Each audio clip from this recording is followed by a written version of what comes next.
Hari ni special untuk kita bawakan bersama-sama dengan doktor dalam bicara pakar ini.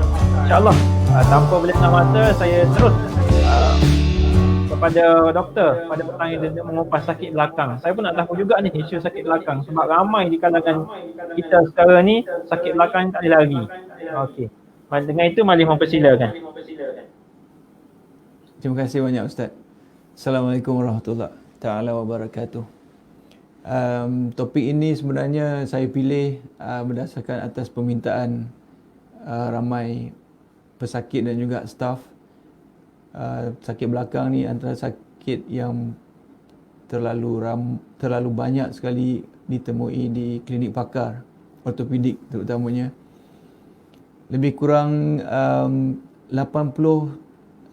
hingga 80% daripada masyarakat akan mengalami sakit belakang ini sekurang-kurangnya sekali seumur hidup mereka. Dan sekiranya kita ambil statistik pesakit yang berumur 45 tahun ke atas, sekurang-kurangnya 90% daripada mereka akan pernah mengalami sakit belakang. Jadi apakah tajuk topik pada petang ini adalah sakit belakang, punca dan juga rawatannya. Jadi apakah punca sakit belakang yang selalu sangat kita nampak berlaku kepada ramai orang di keliling kita? Tidak ada seorang pun saya rasa yang pernah jumpa tidak pernah jumpa antara rakan ataupun saudara mara mereka yang tidak pernah sakit belakang. Boleh kita tengok slide.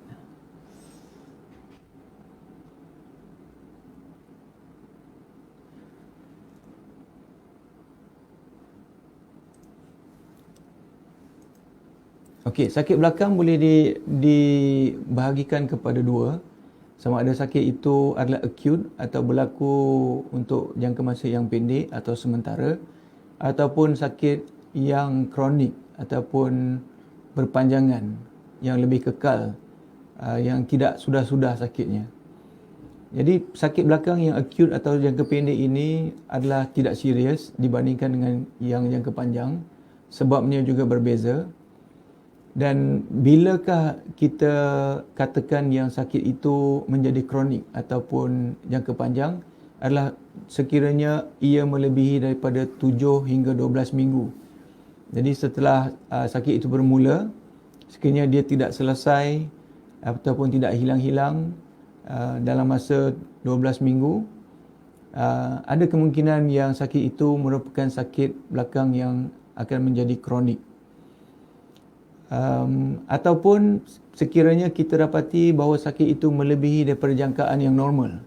Kita ingat yang sakit itu tidak serius, hanya sedikit saja, tetapi dia tidak mahu hilang daripada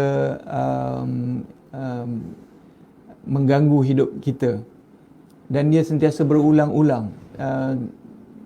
Mulanya dia nampaknya macam akan berkurang, tetapi jika kita melakukan aktiviti, dia menjadi bertambah teruk ataupun berulang semula. Inilah antara kriteria yang kita guna untuk melabelkan pesakit itu mempunyai sakit belakang yang kronik. Apakah tanda-tanda sakit belakang? Jadi sakit belakang ni tandanya akan bergantung kepada sebabnya. Tetapi secara amnya, kebanyakan pesakit akan merasa ketat ataupun tegang di bahagian belakang, dan kadang-kadang kesakitan ini akan pergi ke bahagian punggungnya, sama ada sebelah atau dua belah, dan juga sekiranya dia menjadi bertambah teruk, dia boleh turun hingga kepada bahagian kaki seperti yang ditunjukkan di dalam rajah di skrin. Setengah pesakit boleh mendapat sakit hanya di bahagian kaki saja, walaupun puncanya datang daripada belakang. Kita akan bincangkan pesakit yang sebegini sebentar lagi. Selain daripada sakit di bahagian kaki, setengah pesakit juga boleh merasa kebas ataupun kejang ataupun rasa lemah di sebelah ataupun dua belah kaki tersebut.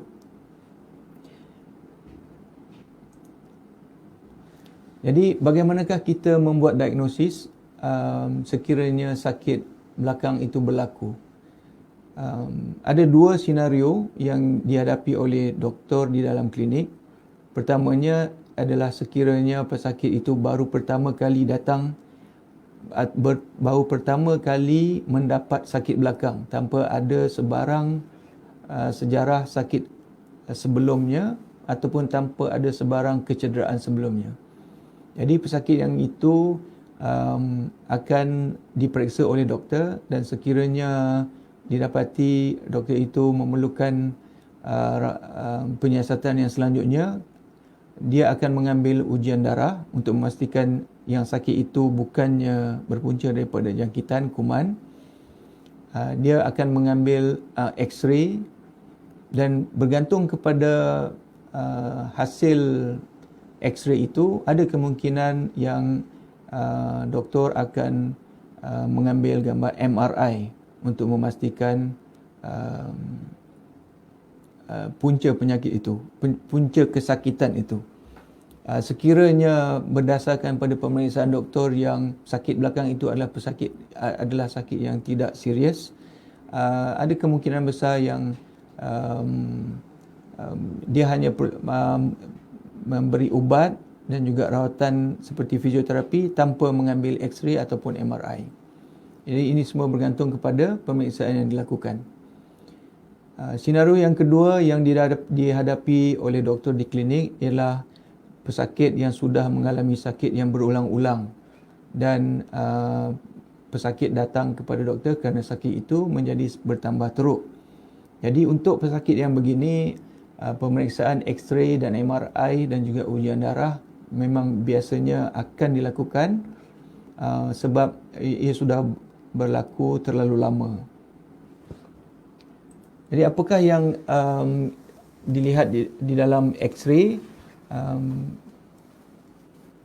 Yang doktor ingin lihat di dalam X-ray adalah sama ada belakang tulang itu berubah bentuknya menjadi bengkok ataupun terlalu bongkok. Beliau juga akan memastikan bahawa tidak ada keadaan di mana tulang itu tumbuh melebihi daripada yang sepatutnya, kerana ini menunjukkan tanda-tanda lain yang perlu disiasat menggunakan MRI. Sekiranya doktor merasakan bahawa MRI diperlukan, MRI itu akan menunjukkan gambaran yang lebih jelas dan lebih detail daripada X-ray, di mana kita boleh nampak disk dan juga laluan saraf yang keluar daripada saraf tunjang. Ini amat penting untuk membuat diagnosis yang lebih tepat. Punca jangkit sakit belakang yang akut ataupun jangka pendek atau sementara adalah seperti mengangkat barang dengan cara yang salah, membuat pergerakan yang mengejut, memusing belakang dengan mengejut, kecederaan yang terhasil akibat daripada kemalangan ataupun jatuh, mengangkat barang yang terlalu berat, ataupun pesakit duduk, bangun ataupun bongkok dengan cara yang salah. Jadi ini semua adalah punca-punca sakit belakang yang tidak serius, tetapi sekiranya sebab-sebab ini dilakukan dengan berulang-ulang, ada kemungkinan besar yang sakit belakang yang sepatutnya berlaku pada jangka masa yang pendek akan menjadi sakit yang kronik sekiranya perbuatan ini dilakukan secara jangka panjang ataupun berulang-ulang. Sakit belakang yang akut ataupun yang berlaku dalam jangka masa yang pendek ini kebiasaannya adalah disebabkan oleh sakit yang datang daripada otot, daripada ligamen di bahagian yang berwarna putih ini, ataupun datangnya daripada sendi di bahagian punggung dan juga sendi di bahagian tulang belakang. Jadi ini adalah antara punca yang menyebabkan sakit yang berlaku dalam keadaan yang berjangka pendek. Ini adalah contoh cara mengangkat yang salah. Nanti kita akan bincangkan bagaimana cara mengangkat yang betul. Cara duduk yang salah. Okey, kita beralih pula kepada punca sakit belakang yang kronik ataupun berpanjangan ataupun berulang-ulang. Majoriti pesakit yang mengalami sakit belakang kronik ini mengalami kehausan tulang belakang ataupun degenerative disease. Ini adalah punca yang paling kerap. Punca yang keduanya ialah sakit yang disebabkan oleh slip disc ataupun dalam bahasa Melayunya disc yang tergelincir ke belakang.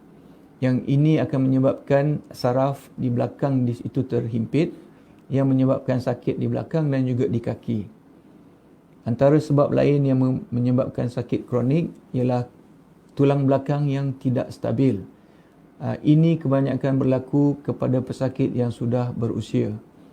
Akibat daripada kehausan dan juga ligamen yang sudah tidak kuat, tulang belakangnya tidak menjadi stabil dan sakit sekiranya dia bergerak.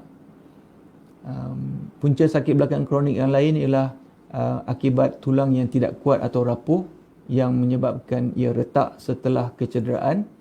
Yang ini nama lainnya juga dipanggil dalam bahasa Inggeris sebagai osteoporotic fracture. Antara sebab lain sakit belakang yang kronik ialah tetapi tidak kerap berlaku ialah ketumbuhan ataupun tumor, dan sebahagian daripada tumor ini boleh menjadi kanser, dan ini adalah antara sebabnya pesakit yang mengalami sakit belakang ini perlu berjumpa dengan doktor untuk mengelakkan daripada ketumbuhan yang sebegini merebak dan tidak dapat dikawal. Antara sakit belakang lain, punca sakit belakang lain ialah jangkitan kuman atau bakteria ataupun jangkitan TB. Bagaimana pula disk di dalam sendi tulang belakang itu boleh menjadi haus? Jadi antara punca yang paling kerap berlaku yang kita jumpa ialah akibat daripada terjatuh dalam keadaan yang terduduk ataupun terjatuh daripada tempat yang tinggi. Kebanyakan pesakit yang berjumpa dengan saya di klinik telah jatuh mungkin 5 hingga 10 tahun sebelum mereka mengalami sakit yang pertama. Ini kerana pada waktu usia yang muda, keadaan tulang dan juga otot yang kuat dapat lagi menampung kerosakan yang berlaku pada disk. Jadi setelah sekian lama disk itu menjadi bertambah sakit, dan ini mungkin mengambil masa lebih kurang 5 hingga 10 tahun selepas jatuh yang pertama. Antara punca lain yang menyebabkan disk itu menjadi rosak adalah mengangkat barang yang terlalu berat dengan cara yang salah seperti yang ditunjuk di dalam gambar. Punca lain yang boleh menyebabkan disk menjadi rosak tanpa sebarang kecederaan ialah dengan cara duduk yang salah. Walaupun tiada sebarang kecederaan berlaku, tetapi tekanan yang tinggi yang berlaku kepada disk, yang dikenakan kepada disk akibat daripada cara yang duduk yang salah ini, jika biarkan berlaku berpanjangan selama bertahun-tahun, disk juga boleh rosak walaupun tanpa sebarang kecederaan. Ini adalah anatomi yang ada di belakang. Jadi punca sakit belakang ini boleh disebabkan oleh otot, boleh disebabkan oleh ligamen, boleh disebabkan oleh sendi yang ada di tulang belakang, boleh disebabkan oleh kehimpitan yang saraf yang keluar daripada belakang, dan juga boleh disebabkan oleh disk ataupun shock absorber yang ada di dalam tulang belakang. Saya menumpukan lebih di dalam sesi kali ini kepada disk kerana masalah disk ini adalah antara masalah yang sangat kerap berlaku walaupun pada usia yang muda. Saya pernah berjumpa dengan seorang pesakit yang mengalami masalah slip disk ini walaupun umur seawal 17 tahun. Jadi disk ini yang kita sebutkan sebagai slip disk ini merupakan disk yang merupakan penyerap kepada hentakan ataupun shock absorber yang berada di dalam tulang belakang. Sekiranya beban dikenakan kepada tulang belakang, maka disk itu akan menyerap beban yang dikenakan. Jadi sekiranya beban itu berlaku terlalu tinggi, disk ini boleh rosak. Antara sebab lain yang boleh menyebabkan masalah sakit belakang yang berpanjangan, terutamanya di kalangan pesakit yang sudah berumur, ialah sekiranya terjatuh dan jatuh ini akan menyebabkan kepatahan kepada tulang vertebra di belakang. Seperti yang dilihat di dalam gambar di dalam skrin, tulang yang normal adalah berbentuk 4 segi. Dan tulang yang sudah patah akan berbentuk 3 segi seperti ini. Jadi sekiranya pesakit itu sudah berumur dan dia terjatuh, adalah sangat penting untuk diambil X-ray untuk memastikan bahawa beliau tidak mengalami kepatahan tulang belakang akibat tulangnya yang terlalu rapuh ataupun osteoporosis. Tetapi kepatahan tulang belakang ini bukan sahaja boleh berlaku kepada pesakit yang sudah berusia, pesakit yang muda pun boleh mendapat patah tulang belakangnya sekiranya impak yang berlaku kepada tulang itu terlalu kuat, seperti kecederaan di dalam kemalangan di jalan raya ataupun jatuh daripada tempat yang terlalu tinggi. Beban yang ditanggung oleh disk akan berubah mengikut posisi tulang belakang kita. Secara amnya, posisi yang begini, di mana belakang itu membongkok, ditambah lagi dengan terpaksa mengangkat barang yang berat, ini akan menyebabkan tekanan yang sangat tinggi kepada disk. Dan secara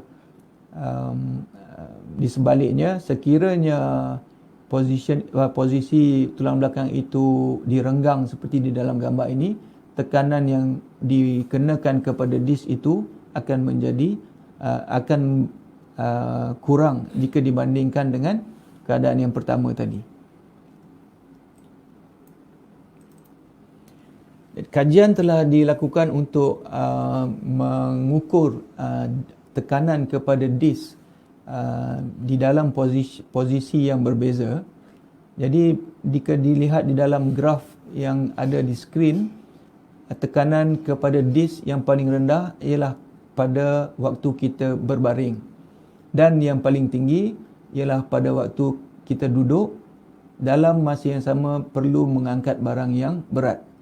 Jadi position yang begini boleh menyebabkan satu disk di dalam tulang belakang kita mendapat beban sebanyak 275 kg hanya dengan duduk dan membongkok ke depan sambil mengangkat barang.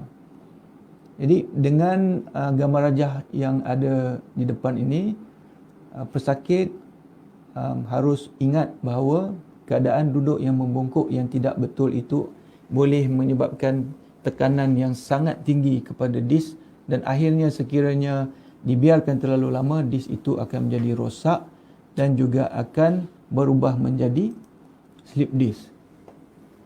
Seperti yang ditunjukkan di dalam gambar ini, disk yang normal ini mempunyai jarak yang baik antara tulang. Semakin rosak disk itu, jarak di antara tulang itu akan semakin rapat, dan akhirnya sekiranya tekanan itu menjadi tinggi terlalu lama, disk itu akan tergelincir ke belakang. Dan keadaan ini yang kita panggil sebagai slip disk.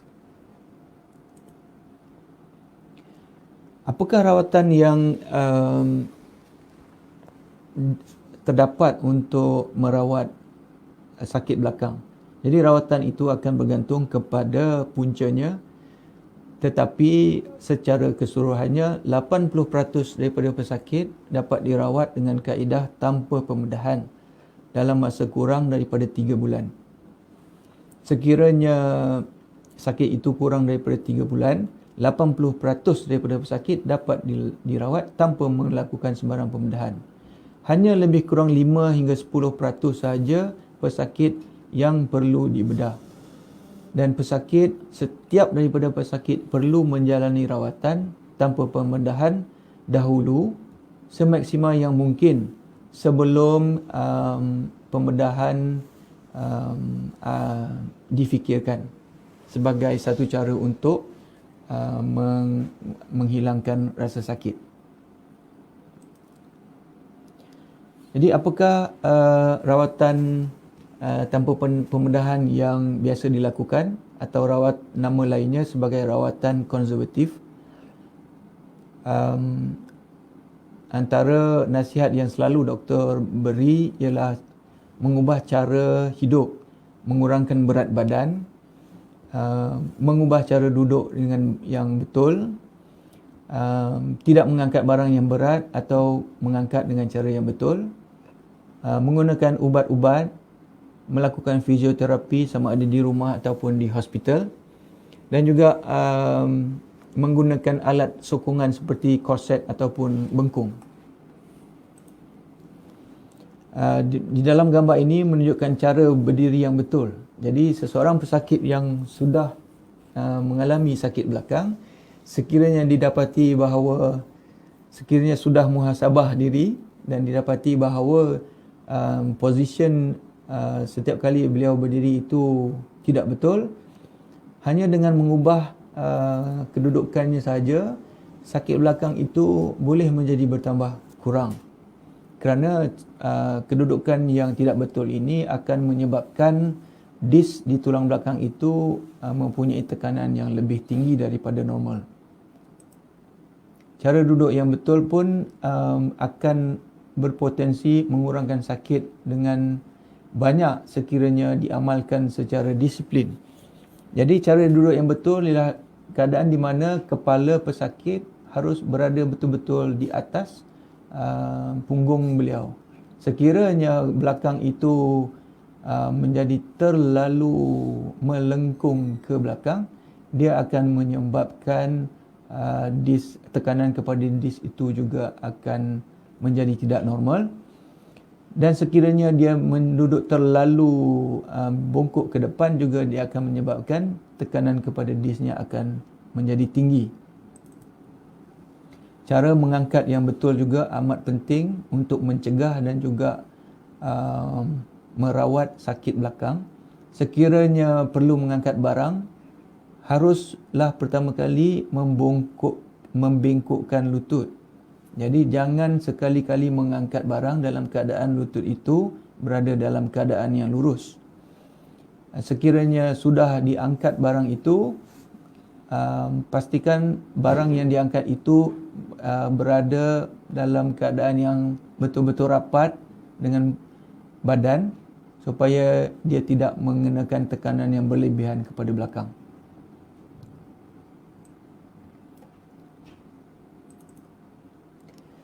Jadi sekiranya pesakit berjumpa dengan doktor pada kali pertama, memang menjadi kebiasaannya sakit itu harus dirawat dengan ubat. Dan ubat yang paling kerap sekali ialah ubat tahan sakit.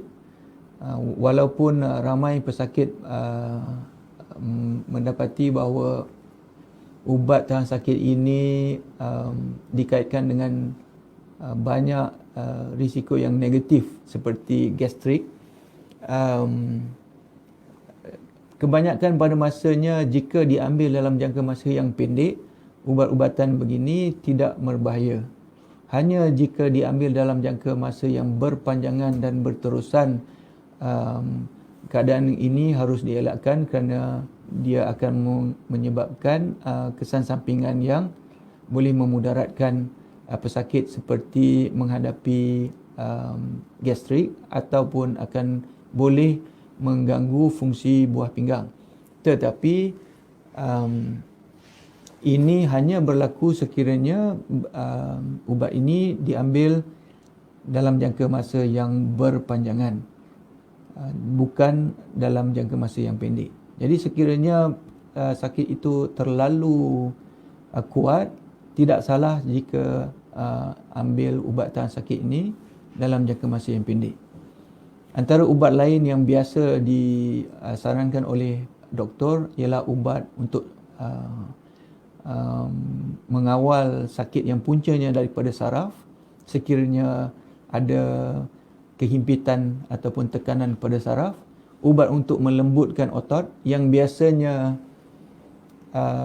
menjadi keras sekiranya pesakit mengalami sakit belakang, dan juga ubat-ubat yang menjadi suplemen ataupun sumber tambahan seperti vitamin yang boleh membantu menyihatkan urat saraf. Antara ubat lain yang biasa diberi oleh doktor adalah spray, ubat untuk ditampal, gel ataupun krim. Semua ini adalah ubat-ubat yang akan membantu memberi kesan sementara di waktu pesakit mengalami kesakitan. Fizioterapi merupakan satu cara rawatan yang amat penting dalam merawat sakit tulang belakang. Fizioterapi secara amnya boleh dibahagikan kepada dua. Satu adalah semasa merawat pesakit yang dalam keadaan kesakitan yang amat. Yang keduanya adalah fizioterapi yang digunakan untuk jangka masa yang panjang. Jadi fizioterapi yang digunakan sewaktu-waktu sakit adalah kebanyakannya berlaku di dalam hospital, seperti menggunakan alat TENS yang ditunjuk di dalam gambar sebelah kiri ini, ataupun menggunakan ultrasound. Kedua-dua fungsi TENS dan ultrasound ni adalah untuk mengurangkan sakit yang acute ataupun sakit yang berlaku secara yang boleh menyebabkan otot itu keras. Antara alat-alat lain yang digunakan semasa fizioterapi adalah seperti lumbar traction ataupun regangan tulang belakang menggunakan mesin. Lumbar traction ini adalah amat penting sekiranya pesakit mengalami kesakitan yang puncanya berasal daripada masalah disk atau disknya rosak. Tetapi ada sebahagian kecil daripada pesakit yang mungkin tidak akan sesuai dengan lumbar traction ini, dan ini hanya akan diketahui selepas cara ini dicuba kali pertama. Hot pack ataupun rawatan menggunakan pack yang panas juga amat berkesan, dan ini juga boleh dilakukan di rumah. Walaupun begitu, fizioterapis akan menggunakan alat ini di hospital kerana ia diperlukan untuk melembutkan otot supaya rawatan yang seterusnya seperti lumbar traction boleh dilakukan.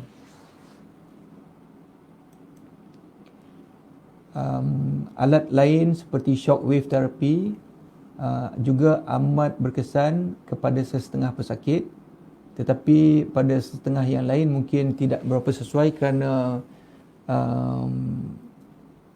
sebahagian pesakit merasa sakitnya bertambah selepas menggunakan alat shock wave ini. Jadi amat penting untuk dicuba dahulu sebelum kita dapat tahu sama ada ia sesuai ataupun tidak. Kerana pada pesakit yang sesuai dengan rawatan begini, ia amat berkesan untuk menghilangkan sakit belakang. Rawatan yang lain yang dilakukan oleh fizioterapis ialah menggunakan myofascial release ataupun MFR. Ini merupakan cara fizioterapis mengurut tulang ataupun otot yang berada di belakang menggunakan pengetahuan anatomi yang mereka belajar untuk melembutkan otot yang sudah keras. Senaman yang menguatkan otot tulang belakang adalah amat penting dilakukan pada jangka waktu yang pendek semasa tengah sakit, dan lebih utama lagi amat penting untuk dilakukan untuk jangka masa yang panjang, kerana tujuan utama melakukan senaman yang begini adalah untuk menguatkan otot yang berada di belakang dan juga di hadapan. Tujuan utamanya ialah untuk menjadikan otot-otot ini sebagai bengkung yang semula jadi ataupun natural corset yang akan mengurangkan tekanan kepada disc dan juga joint, facet joint yang ada di dalam tulang belakang. Jadi sebenarnya ubat yang paling berkesan untuk pesakit yang mengalami sakit belakang yang berpanjangan ialah untuk melakukan senaman yang menguatkan otot-otot ini. Dan ini harus dilakukan setiap hari di rumah, dan sekiranya pesakit itu melakukan senaman yang begini, memang insya-Allah majoriti pesakit saya akan merasakan perbezaan sekiranya dia dilakukan dengan secara disiplin ataupun istiqamah. Antara terapi yang amat mujarab untuk mengurangkan sakit belakang ialah dengan bersolat. Dan sekiranya kita perhatikan di dalam gambar, kedudukan yang tulang belakang semasa waktu sujud adalah amat sesuai untuk mengurangkan beban yang sepanjang harinya tulang belakang terpaksa hadapi sewaktu kita duduk ataupun berdiri. Jadi di dalam kehidupan seharian manusia, hanya sewaktu solat sahaja tulang belakang itu berada dalam keadaan yang begitu, di mana tulang belakang itu tidak ditekankan dengan bebanan yang dihadapi sewaktu duduk ataupun berdiri. Dan jika kita perhatikan di dalam gambar di sebelah kanan, di setiap pergerakan di semasa solat, tulang belakang adalah berada dalam keadaan yang lurus dan tidak bengkok, yang boleh menyebabkan tekanan bertambah kepada disc. Walaupun dalam keadaan yang rukuk, sebenarnya tulang belakang itu berada dalam keadaan yang lurus. Sekiranya rukuk itu dilakukan dengan cara yang betul, iaitu tapak tangan itu menekan lutut, kepala lutut ke arah belakang, dan lutut itu berada dalam keadaan yang betul-betul lurus. Hanya dalam keadaan yang begini, tulang belakang akan berada dalam keadaan yang lurus. Jadi sekiranya pesakit melakukan tidak terlalu sakit untuk melakukan secara solat yang normal, solat terutamanya waktu sujud adalah cara yang amat berkesan untuk mengurangkan beban yang dihadapi oleh tulang belakang, terutamanya kepada disc. Jadi kalau mahu beban itu di-offloadkan daripada tulang belakang, sujud yang lebih lama itu adalah lebih baik, kerana dia akan menyebabkan beban itu bertambah kurang.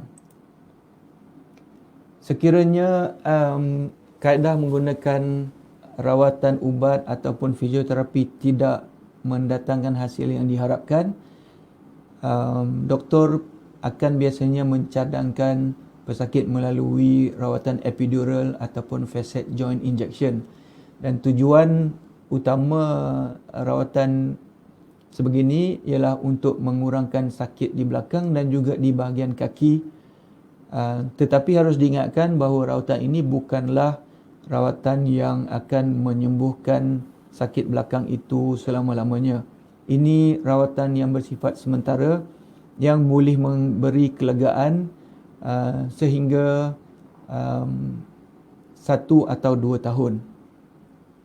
Tetapi ada ramai juga pesakit yang menjalani rawatan ini seolah-olah mereka ini sembuh daripada sakit mereka. Kemungkinan besar disebabkan oleh masalah yang dihadapi pada peringkat masalah yang dihadapi mereka itu adalah pada peringkat yang awal dan tidak lagi serius. Sekiranya rawatan ubat, fizioterapi, epidural injection tidak berkesan, maka ada kemungkinan besar doktor akan menyarankan pembedahan untuk dilakukan. Tetapi ini biasanya hanya berlaku kepada 10% sahaja daripada pesakit yang mengalami masalah ini. Jadi pembedahan tulang belakang boleh dibahagikan kepada 2. Sama ada pembedahan yang dilakukan secara segera ataupun emergency, ataupun pembedahan itu boleh dilakukan secara elektif ataupun mengikut jadual. Pembedahan yang dilakukan secara segera ataupun emergency ini biasanya disebabkan oleh sakit yang telah melibatkan saraf, tekanan kepada saraf yang menyebabkan kaki menjadi lemah sehingga menyebabkan pesakit tidak boleh berjalan. Ataupun sekiranya tekanan kepada saraf yang pergi kepada pundi kencing dan juga dubur tertekan menyebabkan pesakit hilang kawalan untuk membuang air besar atau kecil. Jadi sekiranya dia tidak boleh sakit belakang itu sampai ke tahap di mana beliau tidak boleh mengawal buang air besar atau kecil, maka pembedahan yang segera harus dilakukan supaya tekanan kepada saraf yang tersebut itu dapat dihilangkan. Sekiranya juga sakit belakang itu disebabkan oleh jangkitan kuman yang serius, pembedahan yang segera juga harus dilakukan. Pembedahan yang dilakukan secara elektif ataupun berjadual hanyalah dicadangkan sekiranya pesakit gagal dirawat secara konservatif, gagal dirawat secara biasa, secara fizioterapi ataupun ubat-ubatan. Dan ini biasanya dilakukan sekiranya sakit yang dihadapi itu sudah menjadi terlalu melampau dan juga mengganggu hidup pesakit. Jadi pembedahan yang biasa dilakukan untuk merawat sakit tulang belakang yang disebabkan oleh slip disc adalah mengeluarkan disc yang rosak ataupun discectomy. Ini adalah pembedahan yang paling mudah untuk menghilangkan sakit yang puncanya berasal daripada disc yang rosak. Sekiranya setelah dilakukan pembedahan mengeluarkan disc yang rosak itu menghilangkan sakit yang dihadapi oleh pesakit, maka tiada pembedahan lain perlu dilakukan. Tetapi pada setengah-setengah pesakit, pembedahan yang pertama tadi itu mungkin akan bertahan selama beberapa tahun sahaja, dan sekiranya pesakit itu mengalami sakit yang sama kemudiannya ataupun keadaan itu bertambah teruk selepas beberapa tahun, ada kemungkinan pembedahan yang lebih major akan dicadangkan oleh doktor untuk menstabilkan tulang belakang yang sudah tidak stabil. Jadi untuk topik sakit belakang dan punca dan rawatannya, itu sahaja yang dapat saya sampaikan. Kita beralih kepada soal jawab. Alhamdulillah, hadirin hadirat yang dirahmati Allah sekalian.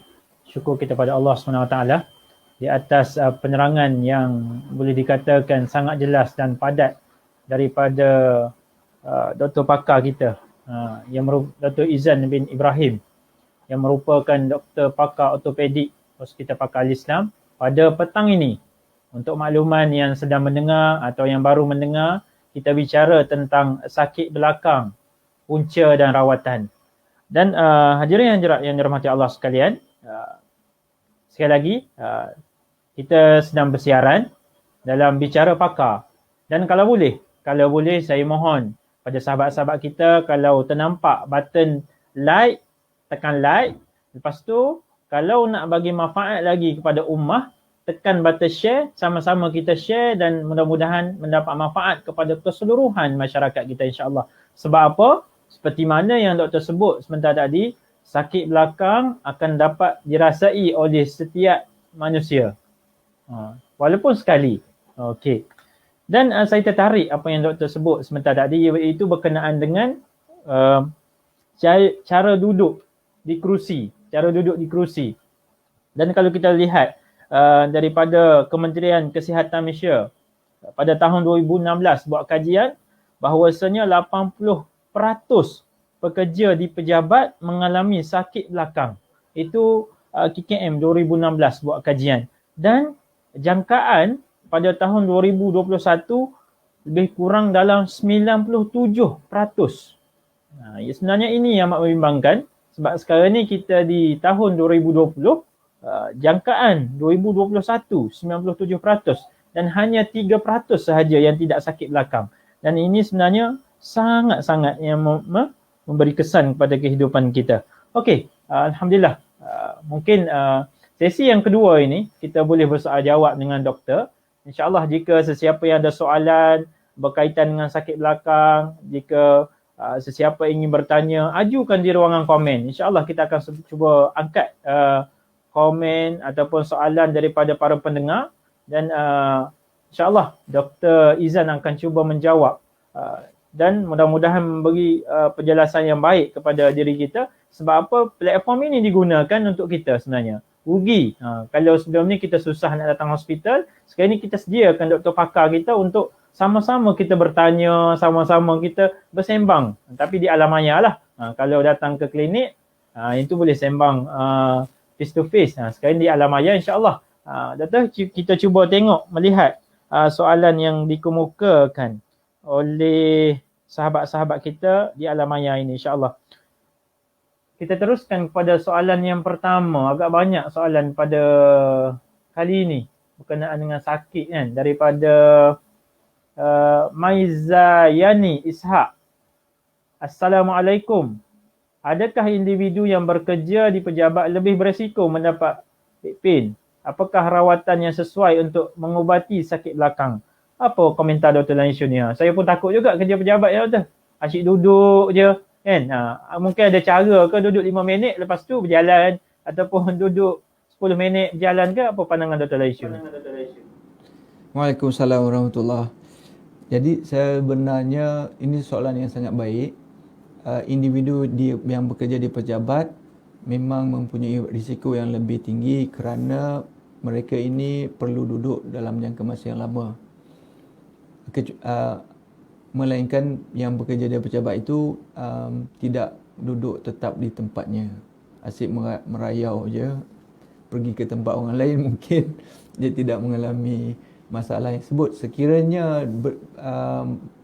pekerja itu bekerja daripada pagi sampai ke petang hanya duduk saja, lebih kurang 5 jam sehari, dan mereka ini duduk dengan cara yang salah, risiko untuk mendapat masalah yang berkaitan dengan disk yang rosak itu adalah amat tinggi. Sekiranya bukan saja di pejabat, apa sahaja pun pekerjaan yang memerlukan pesakit itu duduk dalam jangka masa yang lama. Contohnya driver ataupun pemandu lori yang terpaksa memandu daripada Johor ke Pulau Pinang contohnya setiap hari, pergi dan balik. risiko untuk mendapat sakit tulang belakang itu adalah amat tinggi, dan biasa kita akan dapati pesakit begini di dalam klinik ortopedik. Jadi pekerjaan merupakan satu risiko, satu sebab yang penting yang boleh menyebabkan sakit belakang. Apakah rawatan yang sesuai? Pertama sekali ialah untuk mencegah lah sebelum merawat. Jadi duduk dengan betul dalam keadaan yang telah ditunjuk di dalam skrin tadi. Duduk dalam keadaan tulang belakang itu berada dalam keadaan yang lurus, tidak bongkok ataupun tidak terlalu melengkuk ke belakang, dalam keadaan yang neutral, seperti pengantin yang sedang bersanding di pelamin. Tegak macam tu je. Itu cara yang betul. Perut pun tuck in aja. Jadi sebenarnya sekiranya kita tarik perut kita ke dalam dan kita bernafas dalam keadaan yang normal, itu merupakan cara yang amat baik untuk mengurangkan tekanan kepada disk. Tapi dengan syaratnya kita harus belajar mengawal pernafasan yang normal dalam keadaan kita kontrol perut kita supaya tidak terburai ke depan. Sebab bila kita menahan otot perut dalam keadaan yang begitu, sebenarnya kita sedang melatih otot perut itu untuk menjadi kuat. Kita bagi otot itu challenge. Jadi challenge ini amat penting untuk menguatkan apa saja jenis otot. Jadi dengan hanya cara duduk yang betul dan juga mengawal otot perut kita saja sudah cukup untuk kita melakukan rawatan sewaktu kita bekerja. Okey Ustaz, yang kedua. Okey, Ustaz. Saya tertarik apa yang kita sebut. Kepiskan perut, kawal perut kita. Bagaimana kebiasaannya kalau orang muda ni yang perut borai sebagainya, dia lalu depan perempuan, tak ada? Lalu depan perempuan, cuba tahan perut. Itu sebenarnya menguatkan otot. Seperti mana doktor cerita kan. Okey doktor. Itu cerita tentang dapat risiko. Kita dah bicara kan. Ini mungkin yang doktor bicarakan tadi itu memandu daripada Nur Amani. Doktor, suami saya seorang pemandu dan perlu memandu dalam tempoh yang lama. Apakah cara pencegahan yang betul untuk mengelak dari dapat sakit belakang yang serius? Terima kasih. Mungkin komentar doktor. Ya, seperti yang saya telah sebut tadi, pemandu adalah antara yang berisiko untuk sakit belakang. Jadi dalam keadaan begini, pencegahan adalah amat penting. Cara duduk yang betul kadang-kadang tidak dapat diingati kecuali betul-betul ada kesedaran yang tinggi untuk duduk yang demikian. Jadi antara cara yang efektif untuk mengingatkan kita supaya duduk yang dengan betul ialah dengan menggunakan korset ataupun bengkung. Dalam keadaan yang begini, kita akan secara terpaksa duduk dengan keadaan yang tegak. Tetapi ini juga boleh mendatangkan yang kesan jangka panjang yang tidak baik, kerana sekiranya kita menggunakan korset ataupun bengkung, otot kita tidak digunakan dengan sepenuhnya kerana ada bantuan. Jadi ini dalam jangka masa yang panjang akan melemahkan otot di bahagian perut dan juga di belakang. Jadi tidak ada yang lebih baik daripada mempunyai kesedaran yang tinggi supaya duduk dalam keadaan yang betul. Ini harus dipahamkan pada pesakit supaya dia faham mengapa duduk dengan betul itu adalah penting untuk mencegah ataupun merawat disk itu daripada bertambah haus ataupun rosak. Jadi puan harus nasihatkan suami, suruh dia tengok FB Live ni supaya dia faham. Okay. Alhamdulillah, mudah-mudahan ajak doktor sebut sebentar tadi, ajak ramai-ramai. Penting untuk kita belajar dengan isu kesihatan kita, untuk kita melihat tentang belakang kita, tulang belakang terutamanya yang kita bicara pada petang ini. Okey, doktor, sebelum saya pergi kepada soalan daripada sahabat-sahabat kita yang agak banyak juga dalam ruangan komen ni, saya ingin bertanya doktor, berkenaan dengan berkenaan dengan lelaki dan perempuan. Resiko untuk sakit tulang belakang ini, dia lebih kepada perempuan ke ataupun lelaki ke ataupun tiada? Semua sama rata je. Apa pandangan doktor dalam isu ni? Hal ini memang tidak ada risiko mengikut jantina. Risikonya adalah berkaitan dengan tekanan yang diberikan kepada tulang belakang. Tidak ada kena-mengena dengan jantina. Tetapi secara amnya memang dilihat lebih ramai di klinik kaum lelaki yang datang dengan sakit belakang di klinik saya lah. Kebanyakannya adalah disebabkan oleh memandu dan juga kecederaan kemalangan jalan raya ataupun kecederaan sukan. Okey, terima kasih doktor. Sama. Penyebab lain lah. Bukan faktor jantina tapi sebabnya lain. Okey, kita teruskan lagi doktor dengan sahabat alam maya kita pada Ika. Assalamualaikum. Apakah simptom atau tanda untuk kenal seseorang itu mempunyai sakit belakang yang serius? Ini sangat penting juga. Sebab ramai di kalangan kita tak pasti benda itu. Waalaikumsalam. Sekiranya kita hendak tahu sama ada sakit itu serius atau tidak, itu bergantung kepada masa yang diambil untuk sakit itu hilang. Jadi seperti yang saya sebut tadi, sekiranya sakit itu melebihi daripada 12 minggu, biasanya diberi selama 7 hingga 12 minggu, sekiranya dia melebihi daripada waktu itu untuk pulih, siasatan yang lebih terperinci harus dilakukan untuk mengenal pasti puncanya. Kebanyakan sakit belakang ini sekiranya disebabkan oleh masalah yang tidak serius seperti tergeliat ataupun salah bangun ataupun salah tidur ataupun salah angkat barang yang berat.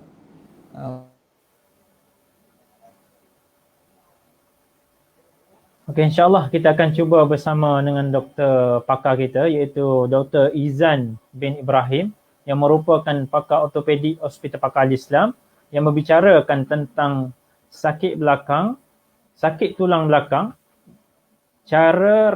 punca dan cara rawatan. InsyaAllah pada petang ini kita akan bersama dan untuk mohon maaf sekarang ni mungkin ada masalah teknikal di peringkat sana. InsyaAllah kita akan cuba dapatkan dari masa ke semasa dan mohon kepada sahabat-sahabat kita, ilmu ini sangat penting untuk kita cakna tentang isu kesihatan kita dan kalau boleh sama-samalah kita tekan like dan kita tekan share untuk kita berbicara dengan lebih apa soalan jika nak bertanya nak soal doktor, insyaAllah kita akan cuba sama-sama pada petang ini angkat komen masing-masing dan kita akan cuba jawab, doktor akan cuba jawab dan beri orang kata mudah-mudahan beri penjelasan yang sepatutnya di atas komen dan manfaatnya adalah kepada masyarakat dan pada sahabat-sahabat alam maya itu sendiri. Dan mohon sekali lagi saya ucapkan, saya mohon untuk share dan tekan like. Okey doktor, kita teruskan lagi persoalan kita. Lebih kurang saja soalannya. Penting daripada Halina. Alam doktor, macam mana nak tahu yang back pain serius ataupun tidak? Kita seperti ini soalan yang sama seperti sebelum ni.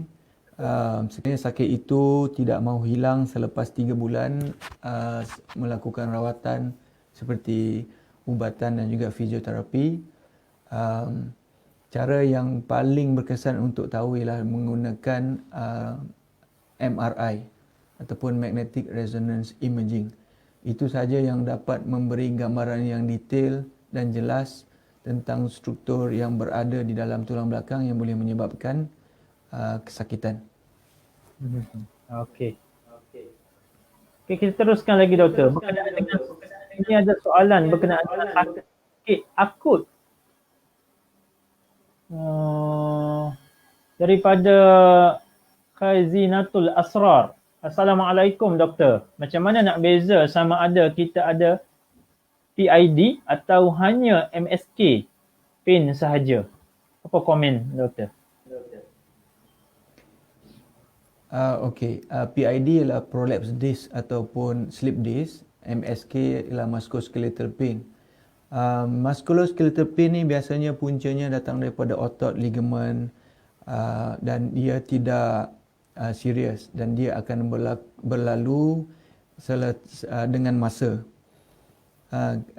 Seawal 1 minggu dan paling lama mungkin 3 bulan, bergantung kepada keadaan pesakit. Sama ada slip disc pula berbeza kerana puncanya berasal daripada disk yang sudah rosak, dan ini biasanya boleh akan memakan masa yang lebih lama untuk pulih. Dan hanya satu sahaja cara untuk membezakannya, iaitu dengan mengambil MRI. Tetapi haruslah mendapatkan nasihat daripada doktor dahulu sekiranya MRI untuk melihat sama ada MRI itu perlu diambil ataupun tidak. Kita tu, saya ingin bertanya satu soalan berkenaan dengan terkadang kita melihat isu sakit tulang belakang ini, bicaranya ialah biasanya orang nisbahkan kepada kasut. Kasut keras lah, bagi wanita kasut tumit tinggi lah. Adakah kasut ini penyebab utama kepada sakit tulang belakang itu? Sekiranya kasut yang dipakai itu tidak mengganggu cara kita berdiri, posisi cara kita berdiri, ia tidak menyebabkan apa-apa masalah. Tetapi sekiranya pesakit itu kerjanya berdiri dalam masa yang lama, setiap hari, dan beliau menggunakan kasut yang tidak elok tapaknya ataupun nipis dan tidak tebal atau lembut, ini boleh menjadi salah satu sebab di mana tekanan kepada disk yang ada di tulang belakang itu bertambah daripada dibandingkan jika dia menggunakan kasut yang lebih tebal dan lembut. Jadi ini merupakan faktor yang kecil, tetapi sekiranya yang menjadi penting sekiranya pekerjaan itu memerlukan beliau berada dalam keadaan yang berdiri dengan waktu yang lama. Okey. Alhamdulillah. Saya baru terfikir doktor, jual kasut yang lembut. Untuk jaga sakit tulang belakang, untuk menjauhi sakit tulang belakang. Okey, doktor, kita teruskan lagi dengan soalan daripada sahabat Alamaya kita. Daripada Nana Helena. Assalamualaikum doktor. Adakah rawatan chiropratik dibolehkan untuk merawat sakit belakang? Apa komentar doktor dalam isu ini? Ini soalan yang sangat baik. Rawatan chiropratik ini boleh digunakan untuk merawat sakit belakang yang puncanya adalah disebabkan oleh otot ataupun ligamen ataupun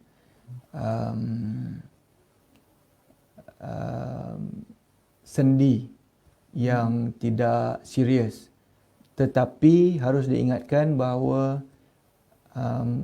pesakit perlu mendapatkan kelulusan ataupun kebenaran daripada doktor pakar dahulu sebelum pergi menggunakan rawatan chiropratik ini. Kerana sekiranya ada saraf yang terhimpit di tulang belakang dan pesakit tidak tahu mengenainya dan beliau pergi menggunakan rawatan chiropratik ini, saraf yang terhimpit itu boleh menjadi lebih terhimpit akibat daripada manipulasi yang dilakukan oleh oleh ahli chiropraktik. Okey. Hadirin hadirat yang dirahmati Allah sekalian. Allah, sekarang ini kita bersama dengan Dr. Izan Ibrahim, pakar ortopedi Hospital Pakar Islam. Jika ada soalan, ajukan terus kepada doktor di ruangan komen, insyaAllah kita akan cuba angkat dan kita akan berbicara bersama-sama. Doktor, untuk kita teruskan lagi persoalan daripada saya sendiri, doktor. Kita melihat sekarang ni apabila bicara tentang sakit belakang ataupun sakit tubuh badan kita, biasanya segelintir masyarakat meletakkan ubat tak perlu pun untuk sakit belakang. Kita pergi urut sahaja. Adakah ini bagus ataupun ia memberi kesan jangka masa panjang? Apa komentar dalam isu ini?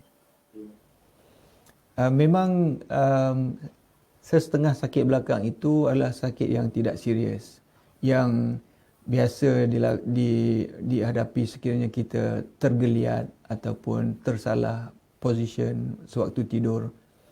Jadi sakit-sakit yang begini, pesakit akan boleh rasa bahawa ia tidak serius dan ia boleh dirawat dengan menggunakan rawatan urut dan sebagainya. Tetapi sekiranya sakit yang dihadapi pada kali pertama itu terlalu sakit dan pesakit rasa ia tidak normal, sebaiknya dia harus mendapatkan nasihat daripada doktor dahulu sebelum terus pergi ke rawatan tradisional. Sebab ia harus disiasat dahulu mengapa sakit itu berlaku. Ataupun sekiranya setelah dilakukan dengan rawatan yang tradisional begitu pada peringkat awalnya, ia menjadi bertambah teruk, maka rawatan yang sebegini harus dihentikan serta-merta dan rawatan daripada doktor harus diambil. Okey. Jadi kena dapatkan nasihat daripada doktor untuk mengelakkan kecederaan yang teruk. Dan kita teruskan lagi daripada Musya Mawar. Assalamualaikum doktor. Sekiranya, ini berkenaan yang doktor sebut, slide-slide yang doktor yang terakhir itu. Sekiranya sujud dengan cara atau posisi yang salah, adakah ia juga antara faktor yang menyebabkan sakit tulang belakang? Ini pun penting juga kan. Kadang-kadang kita masa musim tarawih dulu kan, musim Ramadan, tarawih banyak sangat. Lepas tu isunya adalah sakit belakang. Apa komentar doktor? Ini soalan yang bagus. Position yang dilakukan waktu solat sekiranya salah memang boleh menyebabkan sakit bertambah. Terutamanya jika position yang dilakukan itu akan menyebabkan tulang belakang itu berada dalam keadaan yang bongkok ataupun bengkok. Jadi secara amnya setiap position sewaktu solat itu harus dilakukan dalam keadaan di mana tulang belakang itu berada dalam keadaan yang benar-benar lurus. Sekiranya pesakit sujud, tetapi mereka sujud dalam keadaan di mana tulang belakang itu berada dalam keadaan yang melengkung ke atas, itu akan menyebabkan tekanan kepada disk juga boleh bertambah. Jika dibandingkan dengan ianya dilakukan dalam keadaan yang lurus. Tapi secara amnya, disebabkan oleh position tulang belakang itu berada dalam keadaan yang sujud, walaupun tulang belakang itu berada dalam keadaan yang bengkok sedikit ataupun bongkok sedikit, tekanannya adalah lebih rendah jika dibandingkan dalam keadaan beliau tidak sujud. Okey, insya-Allah mudah-mudahan menjawab apa yang persoalan yang dikemukakan. Kita teruskan lagi persoalan daripada Haizanatul Asrar. Metacobal. Kena makan secara berkala.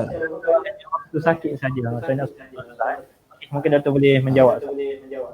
Metacobal ini sebenarnya adalah sejenis vitamin dalam golongan kumpulan vitamin B, B12, B6. Biasanya kita gunakan untuk merawat pesakit yang mengalami masalah dengan saraf.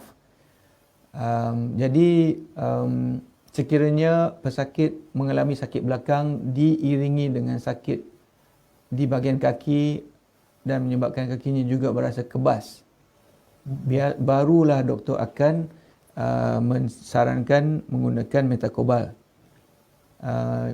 Harus diingatkan, Metacobal bukannya sesuatu yang diambil untuk hanya sakit di belakang. Ia hanya diberi sekiranya sakit belakang itu melibatkan tekanan kepada saraf. Jadi sekiranya berlaku keadaan di mana kaki dia berasa kebas, Metacobal boleh diambil, dan sekiranya kebas itu sudah sembuh ataupun hilang, maka tidak perlu lagi mengambil Metacobal. Betul. Mungkin ini saya bertanya berkenaan sakit belakang. Kadang-kadang kita melihat sakit tulang belakang ini, kita sakit. Lepas tu cara yang terbaik bagaimana? Adakah kita baring ataupun kita berdiri ke, ataupun bagaimana caranya? Sekiranya kita lihat balik kepada slide yang saya tunjuk tadi, tekanan yang lalu kepada disk yang paling rendah ialah ketika kita baring dalam keadaan yang terlentang. Pada waktu itu, tekanan yang lalu kepada satu disk di tulang belakang adalah sebanyak 25 kg. Sekiranya kita berdiri, dia akan menjadi 100 kg. Sekiranya kita berdiri dalam keadaan yang membongkok ke depan, dia akan bertambah menjadi 150 kg. Sekiranya kita duduk, tekanan yang berada di dalam yang akan dikenakan kepada satu disk akan bertambah menjadi 200 kg. Jadi kalau kita ambil fakta yang sebegini, cara yang paling baik untuk mengurangkan sakit belakang sekiranya sakit itu disebabkan oleh disk yang rosak ialah dalam keadaan mereka ini berbaring. Dan yang paling tidak elok ialah pada waktu duduk. Tetapi kajian yang terbaru yang diterbitkan menunjukkan bahawa sekiranya kita baring terlalu lama selepas kita sakit belakang, ini yang boleh mendatangkan mudarat kerana dengan baring itu otot yang sepatutnya bekerja akan menjadi lemah. Jadi cara yang paling baik ialah hanya baring untuk jangka masa yang minimum yang diperlukan untuk mengurangkan sakit, dan sebolehnya cuba untuk bergerak supaya otot yang diperlukan untuk melindungi tekanan kepada tulang belakang itu boleh bekerja seawal yang mungkin. Okey. Alhamdulillah. Sangat penting sebenarnya apabila kita sakit, kita biasanya sakit di rumah ataupun di pejabat. Jadi seperti mana yang doktor terangkan, apa perlu kita laksanakan ketika sebelum mendapat rawatan di klinik ataupun hospital, maka cara-cara yang doktor sebut sebentar tadi perlulah diikuti. Okey doktor, mungkin kita teruskan soalan yang terakhir mungkin daripada sahabat kita. Namun soalan yang terakhir ni ada dua doktor. Daripada Nur Aini. Assalam doktor. Soalan saya pertama, apakah jenis penyakit belakang saya? Apakah jenis penyakit belakang? Apa jenis penyakit belakang saya bila ada tanda lebam di sekitar lumbar L4 and L5? Yang ni detail sangat ni. Mungkin doktor boleh menjawab sekejap lagi. Saya usia 57. Okey, itu soalan yang pertama. Soalan yang kedua, bila saya rehatkan seperti baring atau tidur, yang lama esoknya sakit itu akan kurang. Tapi bila buat kerja lagi, ia akan sakit semula. Apa makna lebam itu, doktor? Terima kasih. Mungkin doktor boleh jawab. Okey, soalan ini agak susah untuk dijawab tanpa melihat pesakit. Tapi saya boleh menerangkan mungkin beberapa kemungkinan. Pertamanya, di dalam badan manusia ini sekiranya ada lebam, kebanyakan masanya ia adalah disebabkan oleh kecederaan, sama ada dilanggar oleh sesuatu yang keras ataupun terjatuh. Kerana lebam itu terhasil akibat daripada salur darah kecil yang pecah akibat daripada terkena hentakan. Sekiranya tidak ada sebarang sejarah kemalangan ataupun kecederaan di tempat yang lebam itu, ini adalah satu yang harus disiasat, kerana lebam yang berlaku tanpa sebarang sebab boleh disebabkan oleh masalah darah yang senang, yang tidak boleh, ada masalah dengan sel-sel darah pesakit. Sekiranya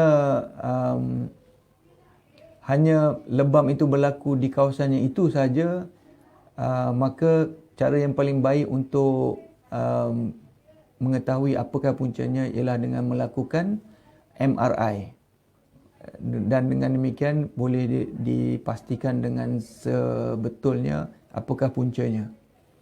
Sekiranya puan rehat dan baring dan tidur dan sakit itu akan kurang, dan bila buat kerja yang lain dia akan sakit semula. Ini adalah satu ciri sakit belakang yang akan didapati apapun sahaja punca sakitnya. Walaupun apa punca sakit belakang itu, sekiranya pesakit baring, kebanyakan masanya memang sakitnya akan kurang. Jadi ini tidak boleh menerangkan punca kepada pesakit, kepada sakit belakang tersebut. Dan untuk mengetahui apakah sebab lebam itu, memang tidak ada cara lain, hanyalah dengan menggunakan X-ray ataupun MRI, dan juga mungkin perlu diambil ujian darah untuk memastikan kenapa lebam itu boleh terjadi. Jadi dalam arti kata lain, Puan Nur Aini perlu berjumpa dengan doktor dengan segera. Okey. Alhamdulillah. Seperti mana jawapan doktor sebentar tadi, itu merupakan yang terakhir doktor. Soalan yang terakhir, sebab kita pun sudah sebenarnya telah melebihi 60 minit bersama pakar pada petang ini. Namun walaupun dah lebih, kita cuba angkat soalan-soalan yang dikemukakan oleh sahabat-sahabat Alam Maya kita. Yang ni pun ada juga doktor daripada sahabat Alam Maya kita yang berkomen kat sini. Lepas ni insya-Allah doktor buat berkenaan carpal tunnel syndrome pula ya. Thank you doktor. Nak lagi doktor. Mungkin boleh bicara lagi dalam isu-isu yang akan datang. Kita akan bicara insya-Allah. Kita akan cuba pujuk doktor untuk berkongsi sebenarnya manfaat yang sangat besar dalam untuk kita jom sihat ini, untuk kita cakna terhadap isu kesihatan begini. Sebenarnya kita kena bersama, berkawan rapat dengan doktor-doktor kita, terutamanya doktor pakar yang ada kita live sekarang ni, sebenarnya untuk memberi manfaat kepada diri kita sebenarnya. Dan jika rasa kita bermanfaat pada diri kita, maka kita share-share lah cerita pada sahabat-sahabat kita. InsyaAllah bicara pakar kita akan cuba live setiap hari Isnin dan Rabu pada jam 3 insyaAllah. Dalam isu-isu dan topik yang kita akan bicarakan sebenarnya sangat dekat dengan hati masyarakat. Bahkan ianya memberi manfaat dalam tubuh kita dan fizikal kita. Mudah-mudahan kita ini sihat jasmani dan rohani dan seterusnya, mudah untuk kita beramal ibadah pada setiap waktu dan dalam ibadah khusus ataupun umum. Okey, alhamdulillah sekali lagi kita sebenarnya telah 60 minit telah berlalu. Jadi sekali lagi saya ucapkan terima kasih kepada Dr. Izan bin Ibrahim yang merupakan pakar Islam di atas kesudian dalam berbicara dan mengupas tajuk kita pada petang itu, iaitu sakit tulang belakang, punca dan rawatan. Alhamdulillah. Doktor, terima kasih. Mana yang komen dalam nonton tadi, kalau boleh nak lagi bersama doktor. InsyaAllah. Doktor boleh Okay. InsyaAllah. Sampai situ sahaja untuk petang ini. baik itu datang pada Allah yang Maha Esa. Allah disandarkan pada diri kami. Kita jumpa lagi, jangan lupa Isnin dan Rabu jam 3 petang bersama dengan bicara pakar dalam isu-isu yang sangat dekat dengan hati kita. Wabillahi taufiq wal hidayah. Assalamualaikum warahmatullahi wabarakatuh. Waalaikumsalam.